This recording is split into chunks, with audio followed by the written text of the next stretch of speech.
Hello my friends, there is the big drama now in Bakhmut since the Russians successfully moved from the north over here and they're very close to the very important road that leads to the Bakhmut city, and the weather is not that cold. It means that the fields are very dirty and the roads are the only means to supply for Ukrainian army, which is now in Bakhmut. And let's go to the timeline. So it was yesterday and it is today. So as you can see, they moved quite forward over here and they're very close to cut the supply road from the Chasiv Yar. So after they failed with attack mission in the south, they start to push from the north and they covered quite a lot of the territory last week. They pushed away from the south of the Bakhmut city. However, from this area you can see the arrow moved a little bit. However, they also continue to push on the eastern side and here also from the south to cut other supply road that is not used by Ukrainian soldiers because it's under the constant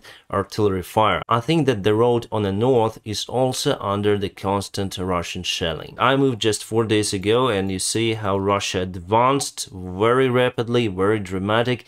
And I wonder how it was possible. Well, I'm not there and it's hard to judge, but really it looks like the breakthrough Ukrainian defense. I can tell you the next move of Russians, at least what they want to achieve, it doesn't matter that they will achieve it.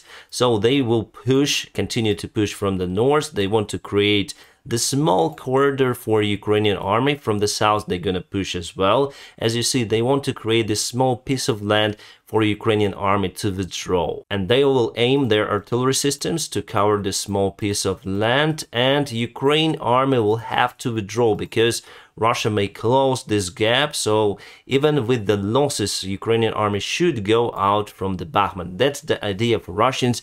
They don't want to fight in a city because in that case they would have lots of the losses. As for Ukraine, I don't think we should send more forces to the city itself because there is the great chance of encirclement. We may send some reinforcements to fight against Russians on the north and on the east, so it's now the best tactics that we can do. And at some point, maybe it's better to withdraw from the Bakhmut city if our supply lines are cut. And I'm sure that Ukrainian command is aware of what is happening in Bakhmut. Today they announced that they're gonna send more reinforcements to that area. However, there were also some of the reports from Ukrainian officials saying that Ukrainian army will withdraw from the Bakhmut city. And close to the evening time, some of the Ukrainian officials say that Ukraine will continue to fight for the Bakhmut city. So we have many of the theories, many of the actions, many of the comments, and for sure next week we're gonna see how it all ends up. But if supply lines are cut,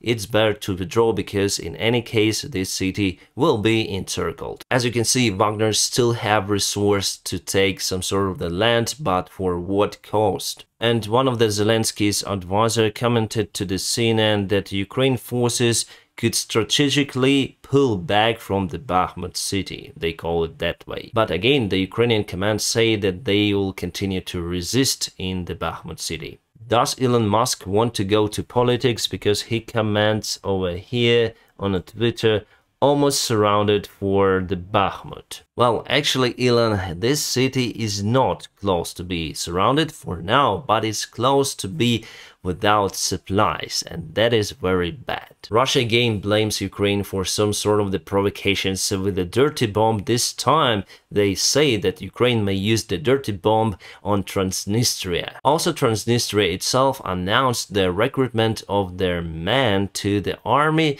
since today. Plus, there are some riots in Moldova itself, so the tensions around that region are getting hotter and hotter. As for the good news, last night the Yeisk airfield was attacked by some sort of the drone, or maybe again someone smoked at the wrong place. So there is some sort of the fire on that airfield and Russia used it to attack Ukrainian territory because actually it's very close to Mariupol and the south part of Ukraine. The last autumn there was the air crash in the city. The Russian fighter jet just collapsed into the building and that jet was performing the assault mission in Ukraine. We got the information that Chinese space company SpaceX gave the images purchase of Ukrainian territory to the private military army Wagner. And after that, the United States of America applied sanctions on that company, and they say that they will continue to monitor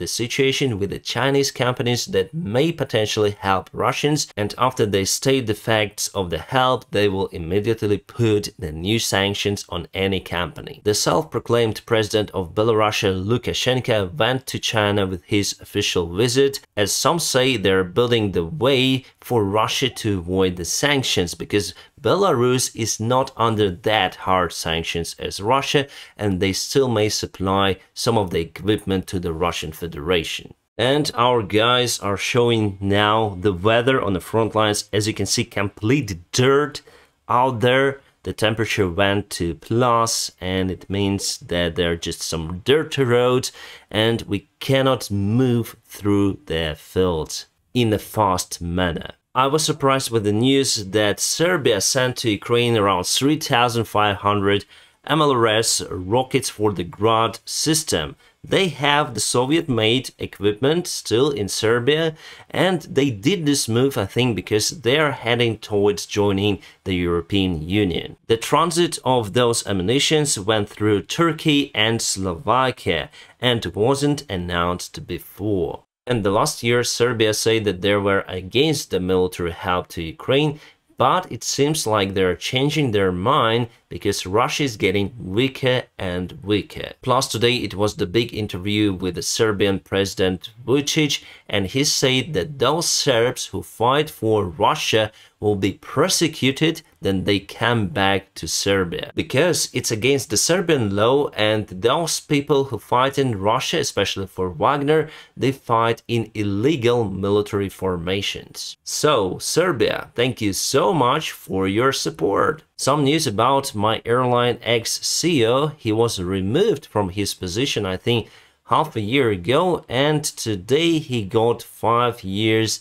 in prison for some sort of the corruption schemes. Then he was in charge of Borispol airport. Well, here I cannot judge and I'm out of the details of this particular case, but what I want to say that Evgeny Dikhne also gave me the permission to film in a cockpit, and that's how I started my YouTube channel Pilot Blog. And during the COVID times, it helped me a lot to sustain the family. I earned around $1,000 for the COVID times.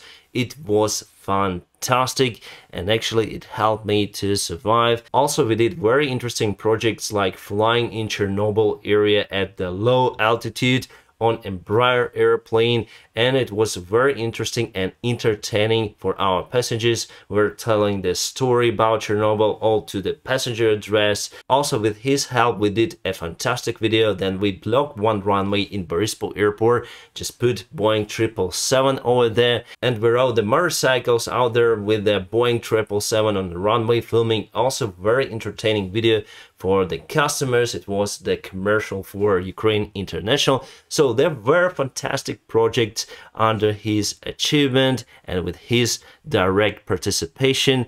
So for that, thank you so much, Evgeny. While I'm recording this video, there were some of the explosions reported in Crimea. Explosions happened in Bakhmut. There is also the Russian military base out there, and really that place was reported. Also, we got the information from Yalta. Yalta is kind of the tourist place, but it has some sort of the radars because it's on the south of the coastline. Yeah, you see that I have a very slow internet out here.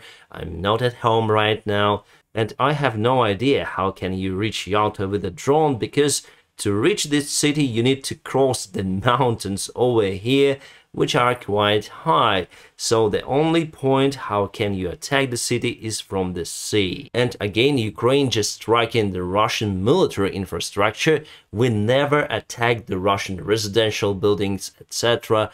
Those cases were not reported officially. My friends, now just press the like to this video, and if you want to support my job, there are some of the links in the video description just below for you to do so. Thank you so much for your kind support and your help. My friends, I wish you all a peaceful sky wherever you are, and have a great time.